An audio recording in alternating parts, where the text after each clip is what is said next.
Appreciate it, y'all. Welcome to the Made for Agriculture podcast. Well, good morning and welcome to another edition of the Made for Agriculture podcast. I'm Scott Wilburn. Joined with me this morning is Garrett Christian, Craig Russell, Rocky Castleberry, and our range and pasture specialist, Landry Jones. Just for some context, it's about 10 after 7 on the 5th of August. Looking out the window, at least here in central Missouri, it's pretty gray, and looks like we're going to have a pretty good chance of some more rain here later today, and looks like really starting tonight. Guys, I pulled the drought map up. We're recording a little earlier in the week than we normally do. This one won't be updated, it doesn't look like, until probably tomorrow. Not a whole lot on there, which is a good thing. And I think the little that's kind of through central Missouri will probably be cleaned up after the rain events we had over the weekend. I don't know how they sat for you all. I mean, there were some places across central that were, it was appreciated, not desperate for it, but definitely appreciated. We had some other places that it was getting pretty ugly. So huge rain for us. Rocky, how's it down? Y'all are usually the dry one. Well, no, I didn't throw to anybody. I just tossed it out there. We're starting to get pretty dry, especially on the Kansas side. I was walking some bean fields yesterday that cracks in the ground I could fit a broom handle in. So beans are turning up, about mid-morning. They'll start turning their leaves up to the sky and playing defense. Sorghum's not really feeling it yet. It's kind of built for the heat. But I definitely have some late planted corn that's rolling up. Yeah, we could use a drink, but you get very far north and it kind of dissipates a little bit. Of course, you get quite a bit of soil variability between southeast Missouri, Kansas, and up to Kansas City. So, Greg, it looks like y'all are getting kind of part of the same system we're getting through, or anticipated to get through central, and looks like I was getting today. Yeah. I think we've got a lot of guys that are maybe kind of hoping for a little bit of a shower, and we picked up some rain over the weekend that definitely helped. Really, we've been tracking pretty decent. I mean, we had some really hot days there, kind of beginning of last week, and then it kind of started to cool off, which has been nice, but really didn't feel like, for as hot as it had been, we weren't getting a whole lot of moisture. But I think, we still are tracking pretty good. A lot of the corn is, really not seeing a whole lot in the sense of kernel abortion or anything. All that looks really good, and everything's kind of been hanging in there for the most part. So. Garrett, how's things down your all's way? I mean, y'all still show up, at least on the map, as a little bit on the drier side. We've had the wettest July I've ever seen. I mean, it's continued to rain. It seems like every evening. And so it won't always be widespread, but it seems to rain quite a bit where it's at, and across the summer it's kind of done it everywhere. So we've had plenty of rain. Raining every evening. Are you noticing? I'll put you on the spot here real quick. Are you noticing anything in any of your disease pressure that maybe is related to that? I don't know about directly related to that yet. We may see it. It may start showing up now and forward, but no, it's been a lot. Most disease wise, it's mostly been sudden death and frog eye, some target spot. So, of course, so many of y'all have so much irrigation down that way too. Being wet overnight's not exactly a big surprise. Right. Yeah. A lot of acres. Yeah. Right. It drains well, so that it's not just sitting there. Yep. Well, I didn't mean to just make this a weather report, but to go completely around the circle, Landry, you seeing anything? Or are you getting any phone calls? You kind of touch the whole state anymore. Yeah, I mean, we've been pretty blessed, I think, across most of our trade territory this year. For the most part, obviously, there's segments and isolated pockets here and there that have been struggling or potentially struggling at some point throughout the year. But for the most part, we've had pretty good growing conditions. Obviously, not only for row crop but for forages. And, most of the time we kind of start shutting down the sprayers on weed control for most species, middle of July, late July. A lot of that's kind of dependent on environmental conditions. And if those plants are actively growing and going to be able to, aren't stressed, don't have those stress mitigators. But for the most part, we've been in pretty good shape. So there's some species that we, some years we wouldn't be spraying that we're still within that window that we could probably go out and target. Some ragweed species, some things that we could still potentially have an effect on. There's also some species that are just past their maturity. They've gone reproductive. There's really no benefit for the most part to put a herbicide out there on those species. But, brush species, we're still within that window. So I guess all that to be said, from a weed control standpoint, brush control standpoint, we're still getting good growing conditions to have good success using herbicides. And the other thing I'll just kind of throw out there, I guess, just again, it goes back to just the year we've had the growing conditions. We thought, if you would have asked me in May how forage production, hay production was going to be in the state, I'd tell you it's going to be pretty abysmal, right? We just didn't have the moisture early spring to give our cool season grasses that growth.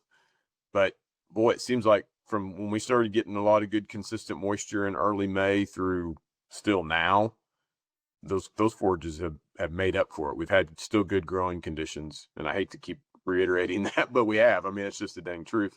And so, whether people got hay put up in a normal time or weren't able to get fescue put up until late July, that yield kind of turned around a little bit. And still people are, getting ready to make a second cutting if they got it put up early. Just consider, how much forage you're pulling off of there, how much nutrients are getting removed with that. We've been dry the last couple of years, especially down here in Southwest Missouri. Just again, kind of start thinking about how much forage you're pulling off of these fields and what we probably need to be putting back on that field at some point, whether that's this fall or next spring. But at some point we're going to kind of have to rebuild that bank account that we've probably been pulling from the last few years due to commodity prices and other things, other factors that we don't have control of. So, well, and I guess one of the positives there, the things that have caught so much of the attention fertilizer wise have, obviously, some nitrogen as we got into the season and with the issues over in the Middle East, but the phosphorus thing as well also affected to some extent by that. But fortunately with forages, our big hit a lot of times is on the potassium, and that has been relatively steady rather, and forecasted to be steady. And, so whether it's cool season grasses or alfalfa or quite frankly, almost anything that we decide to chop, we start to rack up those potash numbers, and that's at least, it's not cheap, but it's at least not the one that's really kind of running right now. And also much more responsive in the soil as far as availability and, ready to take off for you. So that's at least I guess maybe another bright light that seems to be shining on the livestock side of our business right now. Yeah. Again, I'm not something. It's not inexpensive, compared to in the past, but relative to what it does and to the rest of the values in the market, it's definitely one of the places that supply is good, and I wish we had a bunch of phosphate just across the border to the north too, sitting right next to the potash mines. That'd make life a lot easier. Yeah, train cars full of phosphate would go over pretty good. Yeah, exactly. Well, let's kind of go around the horn and give an update on what's going on just with our row crops. I'll go first and just kind of give you a quick summary. I mean, we're pretty spread out as we have obviously through the whole season just on maturities, but we're getting some corn and beans also getting fairly close to the finish line. That's where these rains are really nice to finish strong and test weight and everything else related to that as we start getting close to thinking more about grain quality and less about the plant at this point in time. Um, we're still obviously we want to finish strong on that plant health as well. But disease has not. We've had a lot of things to watch out for. Gray leaf, I would say, in our part of the world is still the number one issue. It's continued to progress. Really seeing differences in fields that were not treated. Obviously, there's always been varietal differences with gray leaf, and um, I think we're seeing that as well. I jumped in and did a fair amount of in a lot of cornfields here in the last couple of weeks, and just huge variation what you see there. Um, Fair amount of variation in pollination. I don't know that I've seen some few ugly things, um, but more than anything, probably just some aborted kernels. We got pretty nasty hot at one point through pollination, and again, not a disaster, but definitely not perfect pollination in a lot of fields. And even there, it was very varietal. You'd a big field that you could get into from multiple places, and you had some variety changes. You'd go in from one side and see almost perfect pollination, and you'd go on another side and just had a scattering throughout the ear that had either aborted or seemed a little bit behind, and most likely would abort. Big variations in tip back, and just all the things you see. It's just been different varieties have really jumped out as to either positive or having a little bit of struggle this year.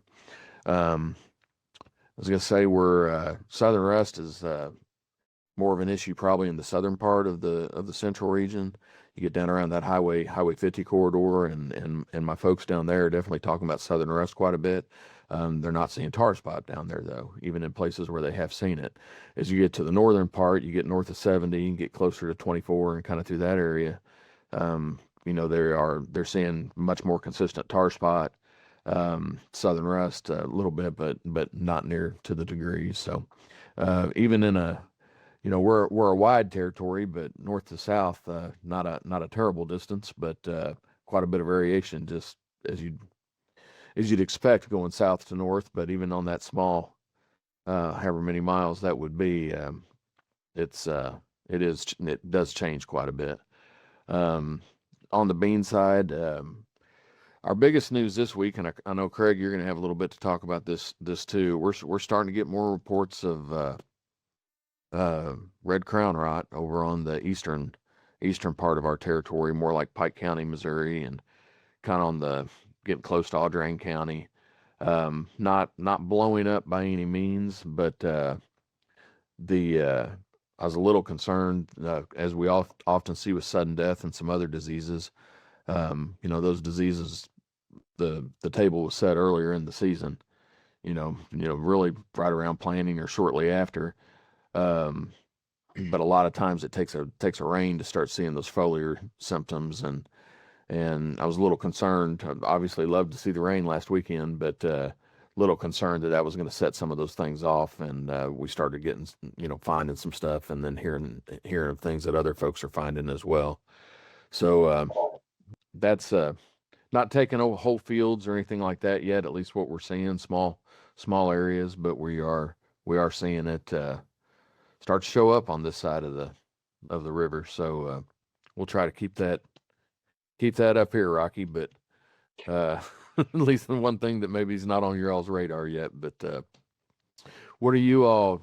I'll just throw it down to you next. What's the row crop situation like down Southwest Missouri? Yeah, so chopper started rolling this week in corn. Silage looks pretty good. I mean, like Landry said, he's not too far from me. We've had a lot of good growing conditions, and there's going to be a lot of good corn this year. The stuff that got planted early, got put in right, definitely looks really, really good. Later planted stuff, we're, I don't know, mid-dough, somewhere R4-ish. And it's got some southern rust in it. Most of the time it's staying below the ear leaf. And guys are kind of to that point, in the season, once we get to R4, it's got to be pretty severe before I'm going to say pull the trigger on a fungicide, especially without irrigation or some pretty high yield goals. So management decision in the corn's pretty well done, but like I said, choppers are happy. They're cranking out tons. Beans, I've got stuff, on the first crop side that's full seed now. Um, looks pretty good.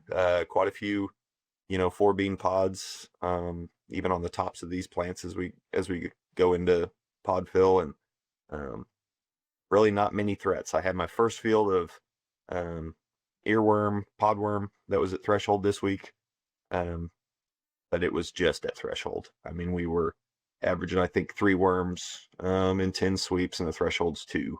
So we were just really close there. But between those and the clover worms that we've had, it justified a pass. I mean, in those fields that are in that critical pod fill, R4 or R5, I'm seeing a lot of defoliation. And I would say that's just because of lack of moisture and other things, and grasshoppers and loopers and clover worms and beetles and blister beetles. I mean, everything's just going there for food. And so there's been a few of those we've had to pull the trigger on too, and knock them back. But in most fields, the natural predators are kind of keeping things balanced. I'm catching lots of spiders with clover worms in their mouths, and we want to keep those guys working. So, Right. But on the sorghum side of things, it looks stellar. I think for a lot of these guys, this will be the best sorghum they've had in a long time. We've got a lot of heads that look like footballs, and only threat on the radar there is a little bit of sugar cane aphid that I've heard tell of. Haven't seen any. I did catch some on some sort of a native milkweed. They were right in the top of that top 4 leaves there where it splits out, and it was just full of bright yellow sugarcane aphids, and that's the only time I've seen them. But other than that, things are looking pretty good down here in the Southwest. Talking about aphids and insects in general, I didn't really touch on that. We had several reports of corn aphids. I've seen some myself. Nothing that I'd pull the trigger on. I've heard some reports across the river that were going east over in Illinois that were kind of ugly in some places. Actually even plants aborting ears because they were so covered. I've never seen anything like that, and I sure haven't in our territory this year. Are you seeing anything on the corn aphid side? Not Aphids really. Okay. That may be something a little further north. Craig, you seeing any of that? We see that maybe a little, they seems like they always move in a little bit late. Can't say that I've really seen a whole lot of pressure from them at the moment anyway. It's something we kind of keep on our radar. But. Well, it was like I said, I've seen a little bit almost at least the last few years, and sometimes it's made a decision that let's go ahead and try to address this while we're doing something else, fungicide. But I have yet to pull the trigger on like a rescue, but it did kind of caught my attention when I started hearing some of the reports, like I say, further east. And so, Craig, what else going on up in your part of the world?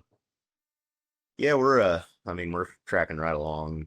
Pretty similar stuff going on up north is what you're seeing down in central. On some of the corn, a lot of our corn's dent stage now, so we're going to be wrapping things up here, in the next few weeks pretty easily, but still quite a bit of dry matter accumulation to happen within the kernels too. So like seeing those green healthy plants yet. I guess one thing I did start seeing a little bit this week is we were pretty wet early on there. Had been seeing a lot of physoderma brown spot in some of this corn. Have started to see some of that actually kind of materialize and turn into basically the stalk rot. Same thing causes the infection. Foliar symptoms causes the stalk rot. So something we're keeping an eye on, because with all the moisture we had early, there's a decent amount of physoderma out there, but mostly affecting those lower nodes on the plant and causing them to break off there. So other diseases in corn, we're tracking pretty similar to you, Scott. We're seeing the gray leaf, northern corn leaf blights. It's seen that a little bit in certain fields, but it's pretty varietal dependent there yet again. Soybeans, yeah, the big news there. I mean, we've got some red crown rot that got confirmed up in Monroe County. So, big thing there is just, yeah, I mean, kind of keep track of those fields, know where they're at, and, just be ready to go then the next time you've got soybeans on that field. So making management decisions with, we've got some options available to us as far as some seed treatments and stuff for concern to try and help mitigate some of the losses there. But we really haven't seen, we're starting to see some SDS show up, the red crown rot showing up. All that's still pretty fresh for the most part. We just haven't had a whole lot of rain to make those foliar symptoms show up, but we're tracking along pretty well. I did see here yesterday, actually, I came across some white mold up north, which is, we had, with the rain earlier on, we had some really conducive conditions for that infection at flowering. The beans I found it in they're pretty tall, pretty rank, and starting to lodge actually. So not seeing a whole lot of airflow through the canopy in that particular area, but if you've got some heavier population or something, and it might be something to kind of look for. So Very good. Thank you. Garrett? Yeah, our corn's at black layer and I mean southern rust and gray leaf spot are pretty widespread. But other than that, the corn looks great. Soybeans, they're R6 with the only thing kind of insect wise, the podworms are rising and some of those I guess it'd be later planted early beans. So there's, like I talked about on diseases, sudden death, frog eye. The wheat beans are R1 to R2. Cody's been seeing some frog eye showing up in them. Rice is at late boot, and they said there's been some isolated stink bugs spraying, but nothing bad, not much disease pressure in rice. It's basically they'll just be thinking about shutting the water off here in a couple weeks on it. And then cotton, cotton's loaded up. If we can keep the sun shining on it and keep the stink or the plant bugs knocked back, then we can hold on to that crop and hopefully open it up and pick a bunch of it. So overall, my area looks fantastic. If we can have cooperating weather here, and have a good fall, then I think we can make a good crop everywhere. Are the planes and everything running pretty hard down there right now? Yeah, I mean they're always running on one of the crops, but yeah, I mean cotton, and it just depends on the situation, but yeah. I'd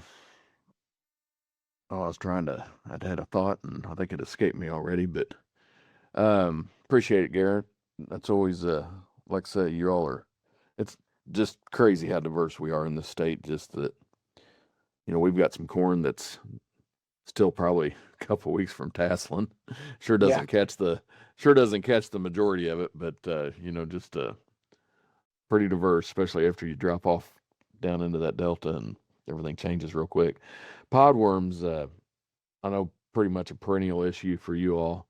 Are they? I know you mentioned those. Are you spraying quite a few of them now, or is that just kind of table stakes in a lot of your fields? Yeah, it's not spraying a lot of them now. Okay. Yeah. Okay.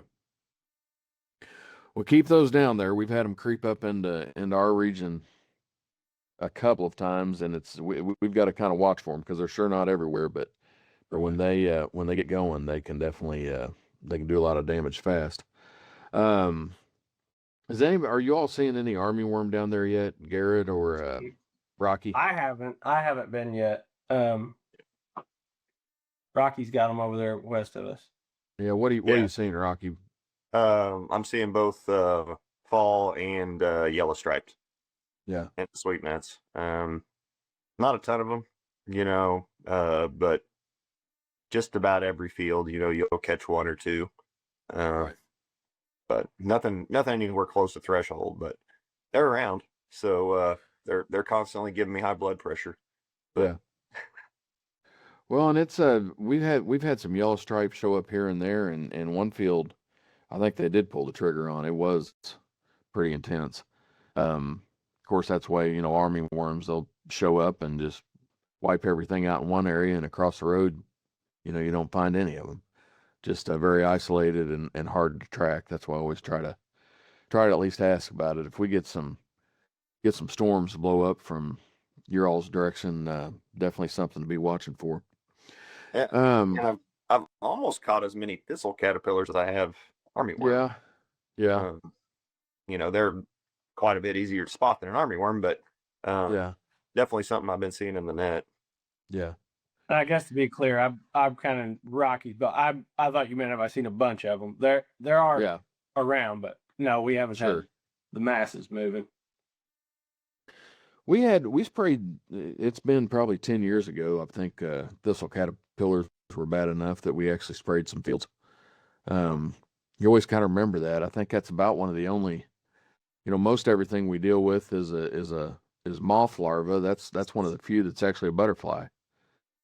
If I remember right on that. But yeah, they can make little soybeans look nasty real fast. Yeah. And yeah, cause some issues. Guys, I don't really have anything else on row crop. Landry, you kind of teed us off with some things on pasture. I guess, right now it's the 5th of August. I know our pasture weeds, there's depending on the species, there's different times to go after the different weeds. As we're heading kind of into the latter part of summer and, a little over a month away from rolling into fall, are there any particular species we should be targeting or getting ready to target here in the next couple weeks, or weed wise? Well, yeah, I mean, so like right now, Sericea lespedeza, and it was whether you want to call it a stellar year or a terrible year, there's a lot of it out there this year. Had a good year for sure. Yeah. So, I mean, those plants are getting, they're going to be flowering if they're not already, depending on where you're at and going reproductive. And so that changes a little bit of the chemistry that we usually use sometimes. But there's still that window for Sericea lespedeza, lance leaf ragweed. There's some species out there that are later growing, don't go reproductive until late summer, early falls, that we can still have some control on. The other thing that I'd tell you to, and it may not be right now, but here within the next 30 days, 45 days, those biannuals, some of those ones that, are putting on rosettes in the fall, thistles, teasels, that sort of stuff. Keep an eye or hopefully you've got an idea of where those are at, problem areas. Cause I know, like for me anyways, on a lot of my fields, it seemed like they popped up that I didn't even realize they were there. And by the time I could get to them, they'd already set seed. Those are going to be problem areas this fall and probably next spring. So keep those in the back of your mind. The other thing I would say, maybe not necessarily from a herbicide or from a weed issue, but a lot of cattle producers try to stockpile as much forage as they can going into fall and wintertime. And unfortunately, the last 2 years have really not been the greatest conditions to be able to do that. This year, it seems like, knock on wood, we're in that good growing condition pattern, and hopefully it stays. But be considering in those, those areas, those fields that you might be looking to hold back a little forage and stockpile, whether you're going to add a little fertility, a little nitrogen to boost that growth this fall, or clip it, weed competition. Just kind of start making those plans for, what our operation, what our management goals look like running into fall and spring, fall and winter time. The other thing I would tell you, and I probably just need to do, maybe set up a whole podcast on some forage management going in fall. But the other thing I'd tell y'all is get your hay tested. Man, there is a lot of hay that's been put up the middle of July that should be put up the middle of May, right? There's a lot of forage out there that is going to be low quality. And I've seen some tests that would be, that I wouldn't have guessed would have been that low, but it's just the nature of the beast when we're cutting them 60 days after reproduction, or, it's just one of those things. I know we try to do that every year, but I think this year might surprise a few folks if they started unrolling some bales this winter that was fescue cutting 1st of August for the first time, or mid-July. And they're going to be a little surprised on trying to keep a cow healthy on that. So just a few bullet points there. No, I was gonna say, you want to do it all the time, but with the values and everything, you want to take care of those girls right now. So yeah. Well, and feed prices are low. So, to be able to supplement some of this low quality forage, if you're going to do it, unfortunately for the row crop guys, but for the beef guys, for the cattle guys, it's a good ROI to supplement them if you need to with a little grain. So. very good. Well, guys, I don't think I have anything else. Anybody else have anything you thought of that we need to throw out before we probably be another couple of weeks? I don't know that we'll be wrapping things up, but we'll be getting pretty close to wrapping up at least a lot of the row crop, and we may actually be kind of looking at kind of a season end podcast here in 2.5 weeks. So, appreciate everybody jumping on. Appreciate everybody that listens, and hopefully everybody gets the rain they need over the next couple of days. Appreciate it, y'all. Thank you. Thank you. Thank you. Thank you for listening to Made for Agriculture, brought to you by MFA, your whole farm solution.